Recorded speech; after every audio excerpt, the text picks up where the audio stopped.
ಇಂದಿರಾ ಗಾಂಧಿ ಅವರ ಎರಡನೇ ಮಗ ಇದ್ದಕ್ಕಿದ್ದಂತೆ ಸಾವನ್ನಪ್ಪೋದಿಕ್ಕೆ ಕಾರಣವಾದ್ರೂ ಏನು?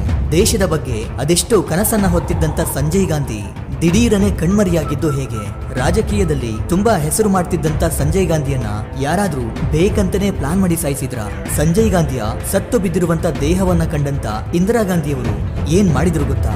ಈ ರೀತಿ ಸಂಜಯ್ ಗಾಂಧಿಯ ಕೊನೆಯ ದಿನವನ್ನ ಇವತ್ತು ನಿಮ್ ಜೊತೆ ಹಂಚ್ಕೊಳ್ತಿದ್ದೇನೆ. ಸಂಜಯ್ ಗಾಂಧಿ ಇಂದಿರಾ ಗಾಂಧಿಯವರ ಎರಡನೇ ಮಗ.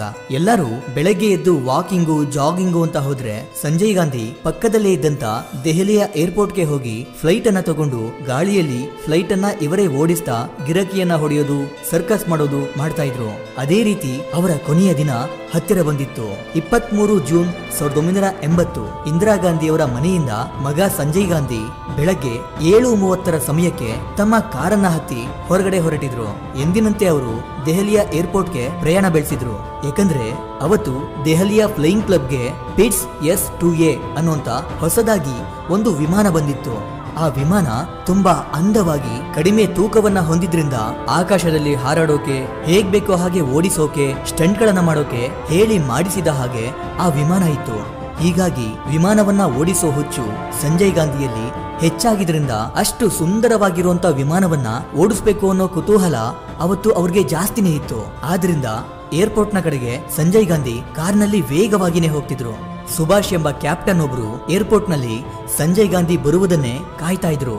ಅದೇ ರೀತಿ ಸಂಜಯ್ ಗಾಂಧಿ ಏರ್ಪೋರ್ಟ್ಗೆ ಬಂದ ಕೂಡಲೇ ಸುಭಾಷ್ ಮತ್ತು ಸಂಜಯ್ ಇಬ್ರು ವಿಮಾನವನ್ನ ಏರಿ ಹಾರಾಟವನ್ನ ಶುರು ಮಾಡ್ತಾರೆ. ಸಂಜಯ್ ಗಾಂಧಿ ಆ ವಿಮಾನವನ್ನ ಓಡಿಸ್ತಾ ಇದ್ರು. ಸಂಜಯ್ ಗಾಂಧಿಯ ಸಂತೋಷಕ್ಕೆ ಅವತ್ತು ಮಿತಿಯೇ ಇರಲಿಲ್ಲ. ಅದೇ ಖುಷಿಯಲ್ಲಿ ಸಂಜಯ್ ಗಾಂಧಿ ಆ ವಿಮಾನವನ್ನ ತುಂಬಾ ವೇಗವಾಗಿ ಓಡಿಸ್ತಿದ್ರು. ಹೆಂಗ್ ಬೇಕೋ ಹಂಗೆ ರೌಂಡ್ ಆಗಿ ಸರ್ಕಸ್ ಗಳನ್ನ ಮಾಡ್ತಿದ್ರು, ಗಿರಕಿ ಹೊಡಿತಿದ್ರು. ಆ ವಿಮಾನ ಕೂಡ ಅಷ್ಟೇ ಚೆನ್ನಾಗಿ ಚಲಿಸ್ತಾ ಇತ್ತು. ಆಗ ಆ ವಿಮಾನ ದೆಹಲಿಯ ಅಶೋಕ ಹೋಟೆಲ್ ನ ಮೇಲೆ ಹಾರಾಡ್ತಾ ಇತ್ತು.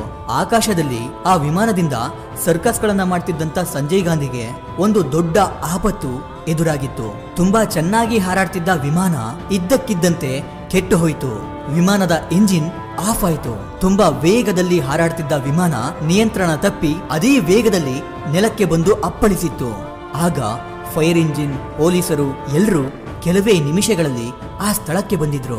ಆ ವಿಮಾನ ಅತಿ ವೇಗದಲ್ಲಿ ನೆಲಕ್ಕೆ ಬಂದು ಅಪ್ಪಳಿಸಿದ್ರಿಂದ ವಿಮಾನದ ಕೆಲವೊಂದು ಭಾಗಗಳು ಮರಗಳ ಮೇಲೆ ಸಿಕ್ಕಾಕೊಂಡಿದ್ವು.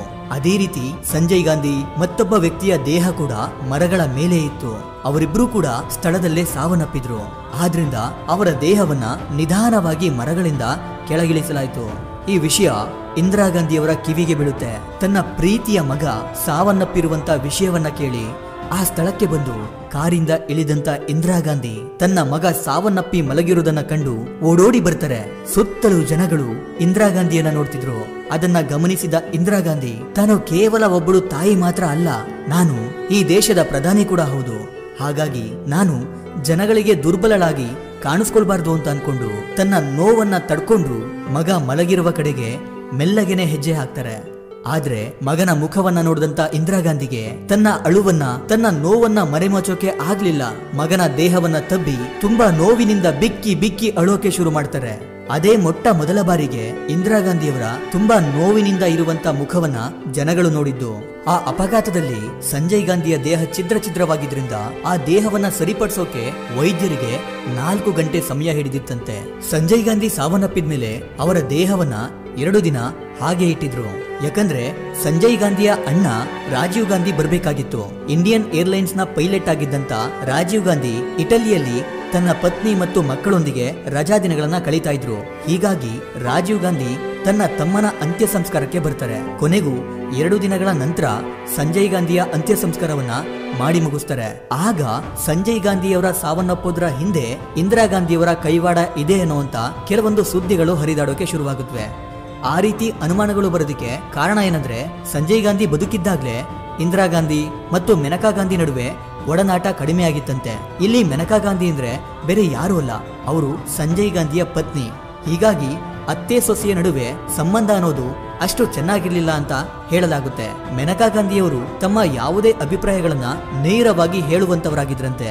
ಆದ್ರಿಂದ ಸಂಜಯ್ ಗಾಂಧಿ ಸಾವನ್ನಪ್ಪಿದ ಮೇಲೆ ಕೆಲವೇ ತಿಂಗಳುಗಳ ನಂತರ ಮೇನಕಾ ಗಾಂಧಿಯವರು ಇಂದಿರಾ ಗಾಂಧಿಯವರ ಮನೆಯನ್ನ ಬಿಟ್ಟು ಹೊರಬರ್ತಾರೆ. ಇದು ಯಾವ ರೀತಿ ಅನುಮಾನವನ್ನ ಹುಟ್ಟಿಸುತ್ತೆ ಅಂದ್ರೆ ಸಂಜಯ್ ಗಾಂಧಿ ಬದುಕಿರುವಾಗ್ಲೇ ಅತ್ತೆ ಮತ್ತು ಸೊಸೆಯ ನಡುವೆ ಜಗಳಗಳು ಮನಸ್ತಾಪಗಳು ಆಗಿದ್ವೇನೋ. ಆ ಕುಟುಂಬದ ಗಲಾಟೆಯೇ ರಾಜಕೀಯ ರೂಪವನ್ನ ಪಡ್ಕೊಂಡು ಸಂಜಯ್ ಗಾಂಧಿ ಅವರನ್ನ ಸಾಯಿಸುವಷ್ಟರ ಮಟ್ಟಕ್ಕೆ ಹೋಗಿರ್ಬೋದು ಅನ್ನೋ ಅನುಮಾನಗಳು ಬರುತ್ತೆ. ಮತ್ತೊಂದು ಕಾರಣ ಏನಂದ್ರೆ, ಸಂಜಯ್ ಗಾಂಧಿ ಆ ಕಾಲದಲ್ಲಿ ಇಂದಿರಾ ಗಾಂಧಿಯವರ ಅತ್ಯಂತ ಮುದ್ದಿನ ಮಗನಾಗಿದ್ದು ರಾಜಕೀಯ ವಾರಸುದಾರನಾಗಿದ್ದ. ಯಾಕಂದ್ರೆ ಸಂಜಯ್ ಗಾಂಧಿ ರಾಜಕೀಯದಲ್ಲಿ ನಿಪುಣನಾಗಿದ್ದ. ಆದ್ರೆ ಸಂಜಯ್ ಗಾಂಧಿಯ ವರ್ತನೆ, ವಿಚಿತ್ರ ಕಾನೂನುಗಳು, ಯೋಜನೆಗಳನ್ನ ತರ್ತಾ ಇದ್ದಿದ್ರಿಂದ ಜನಗಳಿಗೆ ಆ ಕ್ಷಣಕ್ಕೆ ಸಂಜಯ್ ಗಾಂಧಿ ಅವರಿಂದ ತೊಂದರೆ ಆಗ್ತಿತ್ತು. ಹೀಗಾಗಿ ತನ್ನ ಇಮೇಜ್ ಅನ್ನ, ತನ್ನ ಗೌರವವನ್ನ ತನ್ನ ಮಗನೇ ಹಾಳು ಮಾಡ್ತಿದ್ದಾನೆ ಅಂತ ಇಂದಿರಾ ಗಾಂಧಿಯವರೇ ಕೆಲವೊಂದು ಸಾರಿ ಭಾವಿಸಿದ್ದರು ಎಂಬ ವದಂತಿ ಹರಡಿತ್ತು. ಹೀಗಾಗಿ ಇಂದಿರಾ ಗಾಂಧಿಯವರೇ ತನ್ನ ಮಗನನ್ನ ಪ್ಲಾನ್ ಮಾಡಿ ಸಾಯಿಸಿದ್ರು ಅಂತ ಇಂದಿರಾ ಗಾಂಧಿಯವರ ವಿರೋಧಿಗಳು ಮತ್ತು ಸಂಜಯ್ ಗಾಂಧಿಯವರ ವಿರೋಧಿಗಳು ಈ ವಿಷಯವನ್ನ ರಾಜಕೀಯವಾಗಿ ಬಳಸಿಕೊಂಡು ಊಹಾಪೋಹದ ಸುದ್ದಿಗಳನ್ನ ಪ್ರಚಾರ ಮಾಡ್ತಾರೆ. ಅದಕ್ಕೆ ಯಾವುದೇ ಸಾಕ್ಷಿಗಳು ಇರಲಿಲ್ಲ. ಹಾಗಾಗಿ ಆ ಅನುಮಾನಗಳೆಲ್ಲ ಕೇವಲ ಊಹಾಪೋಹದ ಸುದ್ದಿಗಳಾಗಿನೇ ಉಳಿದು ಹೋದ್ವು. ಇಲ್ಲಿವರೆಗೂ ನೀವು ಕೇಳಿರುವಂತ ಸಂಜಯ್ ಗಾಂಧಿ ಎಂಥ ವ್ಯಕ್ತಿ ಅಂತ ಈಗ ಹೇಳ್ತೀನಿ ಕೇಳಿ. ಸಂಜಯ್ ಗಾಂಧಿ ಚಿಕ್ಕಂದಿನಿಂದಲೂ ತುಂಬಾ ಚುರುಕಾಗಿದ್ರು. ಆದ್ರೆ ಓದೋದ್ರಲ್ಲಿ ಅಷ್ಟು ಆಸಕ್ತಿ ಹೊಂದಿರ್ಲಿಲ್ಲ. ಅವ್ರಿಗೆ ಕಾರನ್ನ ಓಡಿಸೋದು ಅಂದ್ರೆ ಒಂದು ರೀತಿ ಹುಚ್ಚು ಅಂತಾನೆ ಹೇಳ್ಬೇಕು. ಯಾಕಂದ್ರೆ ಅವರು ಅಷ್ಟು ಸ್ಪೀಡ್ ಆಗಿ ಕಾರನ್ನ ಓಡಿಸ್ತಿದ್ರಂತೆ. ಅವರು ಕಾರನ್ನ ಓಡಿಸ್ಬೇಕಾದ್ರೆ ಅವ್ರ ಜೊತೆ ಕಾರ್ನಲ್ಲಿ ಕೂತ್ಕೊಳ್ತಿದ್ದವರು ಭಯಪಟ್ಟು ಜೀವಂತವಾಗಿ ನಾವು ಕಾರಿಂದ ಇಳಿದು ಬಿಟ್ರೆ ಸಾಕು ಅಂತ ಅನ್ಕೊಳ್ತಿದ್ರಂತೆ. ಬರೀ ಕಾರ್ ಅಷ್ಟೇ ಅಲ್ಲ, ಫ್ಲೈಟ್ ಅನ್ನ ಓಡಿಸೋಕು ಕೂಡ ಸಂಜಯ್ ಗಾಂಧಿ ಅವ್ರಿಗೆ ತುಂಬಾ ಇಷ್ಟ. ಇನ್ನೊಂದು ರೀತಿಯಲ್ಲಿ ಸಂಜಯ್ ಗಾಂಧಿ ಒಬ್ಬ ಕಟ್ಟುನಿಟ್ಟಿನ ಮನುಷ್ಯ ಅಂತಾನೆ ಹೇಳ್ಬೇಕು. ಏನೇ ಇದ್ರೂ ನೇರವಾಗಿ ಮಾತನಾಡ್ತಿದ್ರು. ಈ ರೀತಿ ಸಂಜಯ್ ಗಾಂಧಿ ಬೆಳೆದು ದೊಡ್ಡವರಾಗ್ತಾರೆ. ಅವರಿಗೆ ಕಾರ್ಗಳು ಅಂದ್ರೆ ಹೆಚ್ಚು ಆಸಕ್ತಿ ಇದ್ದಿದ್ರಿಂದ ಅವರು ಒಂದು ದೊಡ್ಡ ಕನಸನ್ನ ಕಾಣ್ತಾರೆ. ಅದೇನೆಂದ್ರೆ, ಭಾರತದಲ್ಲಿ ಜನಸಾಮಾನ್ಯರು ಕೂಡ, ಮಿಡಲ್ ಕ್ಲಾಸ್ ಜನಗಳು ಕೂಡ ಒಂದು ಸ್ವಂತ ಕಾರನ್ನ ಹೊಂದಿರಬೇಕು, ಅಷ್ಟು ಕಡಿಮೆ ಹಣದಲ್ಲಿ ಖರೀದಿಸುವಂತ ಕಾರುಗಳನ್ನ ತಯಾರಿಸಬೇಕು ಅಂತ ಅನ್ಕೊಳ್ತಾರೆ. ನೀವೆಲ್ಲ ನೋಡಿರುವಂತ ಮಾರುತಿ ಕಾರ್ನ ಶುರು ಮಾಡಿದ್ದೆ ಸಂಜಯ್ ಗಾಂಧಿ ಅವರು. ಆ ಕನಸನ್ನ ಹೊತ್ತು ಮಾರುತಿ ಲಿಮಿಟೆಡ್ ಎಂಬ ಕಂಪನಿಯನ್ನು ಕೂಡ ಶುರು ಮಾಡ್ತಾರೆ. ಆದ್ರೆ ಆ ಕಾರುಗಳ ತಯಾರಿಕಾ ಹಂತದಲ್ಲಿ ಇರುವಾಗಲೇ ಸಂಜಯ್ ಗಾಂಧಿ ಅವರು ಫ್ಲೈಟ್ ನ ದುರಂತದಲ್ಲಿ ಸಾವನ್ನಪ್ಪಿದ್ರು. ಆ ಕಾರುಗಳನ್ನ ತಯಾರು ಮಾಡೋಕೆ ಇಂದಿರಾ ಗಾಂಧಿ ಅವರು ಕೂಡ ಮಗನಿಗೆ ತುಂಬಾ ಸಪೋರ್ಟ್ ಮಾಡಿದ್ರು. ಆದ್ರೆ ಮಗನ ಕನಸು ಅರ್ಧಕ್ಕೆ ನಿಂತು ಹೋಗ್ಬಾರ್ದು ಅಂತ ಸಂಜಯ್ ಗಾಂಧಿ ಸಾವನ್ನಪ್ಪಿದ್ಮೇಲೆ ಅವರ ಅಣ್ಣ ರಾಜೀವ್ ಗಾಂಧಿ ಮತ್ತೆ ಇಂದಿರಾ ಗಾಂಧಿ ಇಬ್ಬರು ಸೇರಿ ಜಪಾನ್ನ ಸುಜುಕಿ ಕಂಪನಿಯೊಂದಿಗೆ ಒಪ್ಪಂದ ಮಾಡಿಕೊಂಡು ಮಾರುತಿ ಕಾರುಗಳನ್ನ ತಯಾರಿಸಿ ಕೊನೆಗೂ ಬಿಡುಗಡೆ ಮಾಡ್ತಾರೆ. ಸಂಜಯ್ ಗಾಂಧಿಗೆ ಅನೇಕ ಕನಸುಗಳಿದ್ವು. ನಮ್ಮ ಭಾರತ ದೇಶದಲ್ಲಿ ಫ್ಯಾಕ್ಟರಿಗಳನ್ನ ಕಟ್ಟಬೇಕು, ಹೊಸ ಹೊಸ ಕಂಪನಿಗಳು ಸೃಷ್ಟಿಯಾಗಬೇಕು, ಟೆಕ್ನಾಲಜಿಗಳನ್ನ ತರಬೇಕು ಅಂತ ಅನ್ಕೊಂಡಿದ್ರು. ಮತ್ತೆ ಅವರು ಬದುಕಿದ್ದಾಗ ದೇಶದಲ್ಲಿ ಜನಸಂಖ್ಯೆಯನ್ನ ನಿಯಂತ್ರಣ ಮಾಡಬೇಕು, ಅದರಿಂದಾನೇ ದೇಶ ಮುಂದುವರಿಯೋಕೆ ಸಾಧ್ಯ ಆಗುತ್ತೆ ಅನ್ಕೊಂಡು ಜನಸಂಖ್ಯೆ ನಿಯಂತ್ರಣಕ್ಕೆ ಕೆಲವೊಂದು ನಿಯಮಗಳನ್ನು ಕೂಡ ತರ್ತಾರೆ. ಇದಿಷ್ಟೇ ಅಲ್ಲ, ವರದಕ್ಷಿಣೆ ನಿರ್ಮೂಲನೆ, ಸಸ್ಯಗಳನ್ನ ಬೆಳೆಸೋದು, ಜಾತಿ ಪದ್ಧತಿಯನ್ನ ನಿರ್ಮೂಲನೆ ಮಾಡೋದು, ಈ ರೀತಿ ಅನೇಕ ಒಳ್ಳೆಯ ಯೋಚನೆಗಳನ್ನ ಕೂಡ ಹೊಂದಿದ್ರು. ಆದ್ರೆ ಅದೆಲ್ಲವನ್ನೂ ಅರ್ಧಕ್ಕೆ ಬಿಟ್ಟು ಸಂಜಯ್ ಗಾಂಧಿಯವರು ಹೊರಟು ಹೋದ್ರು. ಸಂಜಯ್ ಗಾಂಧಿ ಅವರ ಬಗ್ಗೆ ಕೇಳಿ ನಿಮ್ಗೇನಿಸ್ತು ಕಮೆಂಟ್ ಮಾಡಿ ತಿಳಿಸಿ. ಇದಿಷ್ಟು ಇವತ್ತಿನ ವಿಡಿಯೋ. ಈ ವಿಡಿಯೋ ನಿಮ್ಗೆ ಇಷ್ಟ ಆಗಿರುತ್ತೆ ಅನ್ಕೊಂಡು ಮತ್ತೊಂದು ಹೊಸ ವಿಷಯದೊಂದಿಗೆ ಮತ್ತೆ ಬರ್ತೀನಿ. ಕೊನೆಗೆ ನನ್ನ ಈ ಶ್ರಮಕ್ಕೆ ನಿಮ್ಮಿಂದ ಬಯಸೋದು ಕೇವಲ ಒಂದು ಮೆಚ್ಚುಗೆಯನ್ನ ಮಾತ್ರ. Anyway, thank you for watching.